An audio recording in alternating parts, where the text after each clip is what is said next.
for having us. Thank you for being our host here in Paris. I mean, there's a lot riding. Look, the markets are optimistic. Yeah. They're optimistic that there's some kind of resolution in the Middle East. Are they overlooking the worries about inflation? Yeah. So first of all, welcome. Happy to be here. I think there's a little bit too much exuberance out there. It's not just the Middle East. It's Ukraine, Russia still there, America, China. There are a lot of these complex issues which may or may not affect the market. But then there are issues like inflation. Today's print wasn't so good. So yeah, I think the market's kind of exuberant, and it may not be completely justified. So why are they so exuberant? If they're exuberant, are you expecting a correction? And is it because they're looking at AI? No, I don't think it's AI. I think corporate profit is doing very well. AI will be a plus. So this year it's just a lot more spending, which may be a little inflationary too. But it's more corporate profits. We're doing a little bit more QE. Government's still spending a lot of money. The one big beautiful bill is kicking in. Stimulus offsetting a lot of the gas. I think the gas increase, the dollar of gas is $100 million. The one big beautiful bill is $100 billion that consumers pay. The one big beautiful bill is $300 billion. Deregulation is real. There are these things which are causing a pretty good market right now. But when you talk about exuberance, it means that there's a market dislocation. No, where do you see that? It means the stock market's in the top 10, 15%. Credit spreads are very low. The general assumption that these things are all going to resolve. And I'm kind of a skeptic. I don't know. I hope they do, but I don't know that they will. Okay, what do chief executives worry about in private that they tell you that they won't tell us? Not much. Really? Trade, America, NATO, the wars, oil prices. I mean, the same stuff you hear about all the time. But CapEx, I know, we had a great earnings season. Yeah. Is the next one going to be less good? I don't know yet. It's very hard to tell. I think the deficit spending drives a lot of corporate earnings too. Yeah.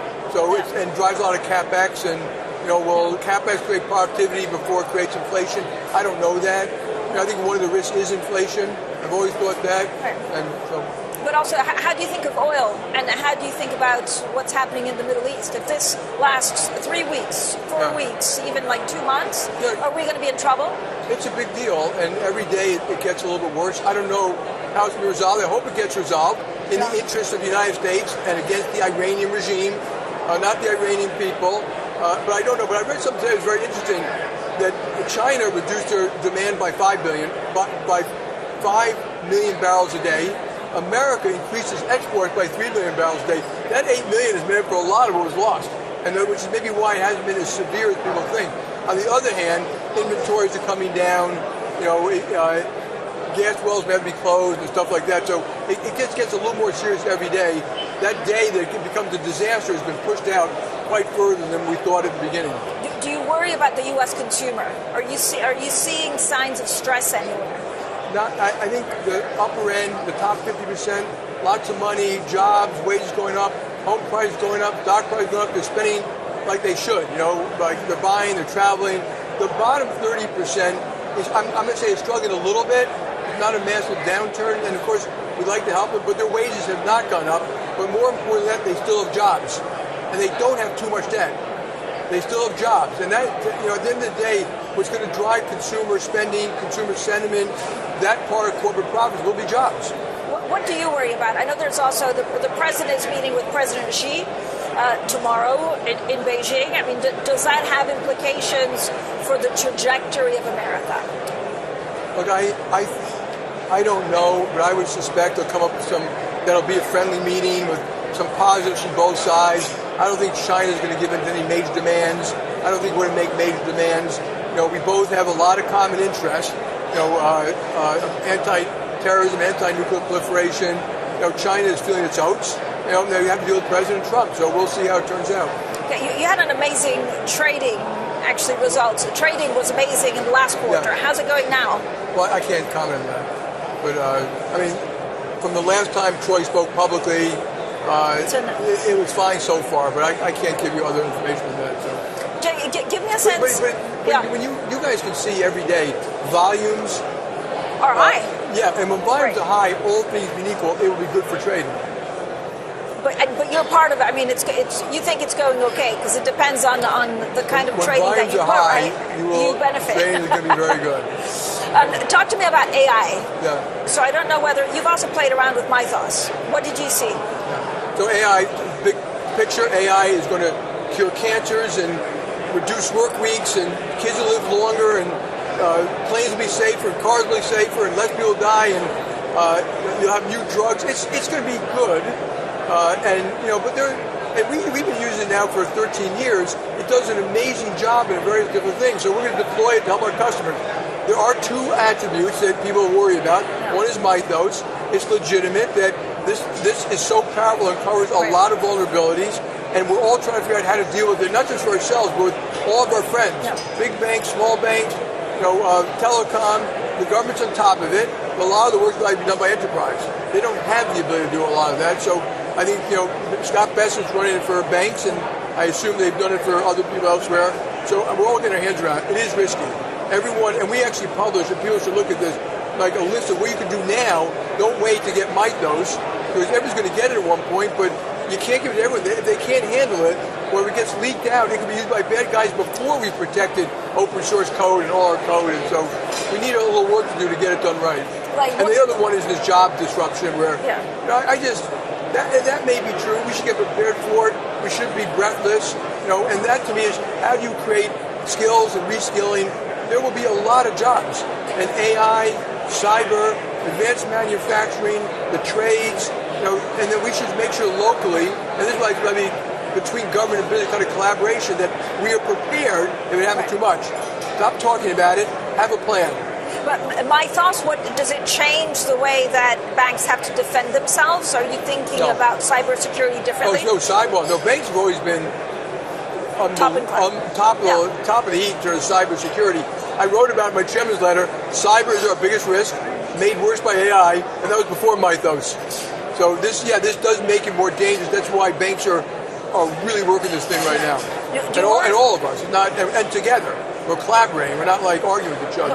What does that mean? What does that actually look like concretely in 5-6 months? We're all going through all our own applications.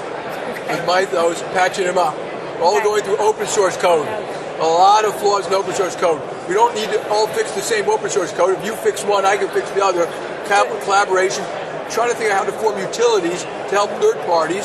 Going to our critical vendors, including we're hooked into exchanges around the world, making sure they're doing it properly. And there are other things, like how do a patch used to be posted publicly, and you fix that patch. Now you have to be able to fix the patch in hours. And some you can't make public. When you make it public, the bad guys will get it, reverse engineer it, and get through. So we're doing all that stuff. It's serious work. I think hundreds of people doing it full time now. Look, hyperscalers and also funding of hyperscalers is really propping up the economy. Do you have any worries about getting that money back, or some of the funding of what's being constructed? Well, the way I look at it is that AI is real. A lot of money is going to go into it. That doesn't mean everyone who does it is going to be a winner. Like go back to the internet. A lot of people lost. A lot of people won. And so, in the hyperscalers, will those data centers not find use? They probably will. Yeah. But is it possible that some do it badly, design it badly, didn't get the right? Yeah, of course it's possible. Yeah. Does AI change the way you recruit, the way you hire, and the way you work? I think it's going to change almost everything. And I've done my own stuff in getting reports in the morning. I have a Jamie strategic intelligence report. It's getting better. So I could say, what did Francine say yesterday? And every morning at 5 a.m. will tell me what you had on your people that might be significant to me. And then you can keep on educating it. That's not important. This is important. What's significant? So yeah, we're all going to use it in different ways, but we will use it. It won't change my day to day. And it will inside the company, because we're deploying it in 1,000 different use cases today. You're much better off just watching Bloomberg. Talk to me about the UK. So there's a lot of, the markets are on tenterhooks to know whether the Prime Minister survives. We don't exactly know what comes next. The markets are nervous. What does it mean for JP Morgan in London? Well, look, we've had ups and downs in markets and ups and downs in politicians, so it's not going to change our fundamental strategy. I would say that Europe, including the UK, know what to do, and it's the Draghi report. There are 300 items in there, common capital markets, common regulations, allowing cross-border in the EU competition. There's huge regulatory, not tariff, but regulatory burdens. They need to do the same thing in the UK. I think Keir Starmer is a very smart guy. Politics is really tough. They're in a bind because of debts and deficits, and they inherited a lot of that. I think the world of Rachel Reeves, And they got to be tough. They got to say, we're going to do these things. In the short term, may not be great, but governments have to get the stuff done right that grows the economy and militarily. And I think they need to work close with Europe.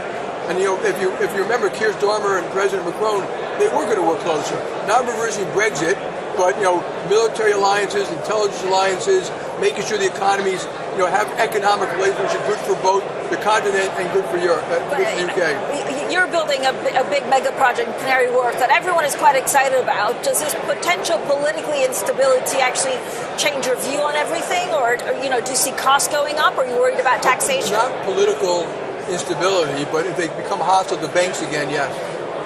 I mean, I've always objected to the fact we didn't damage the UK in any way. We paid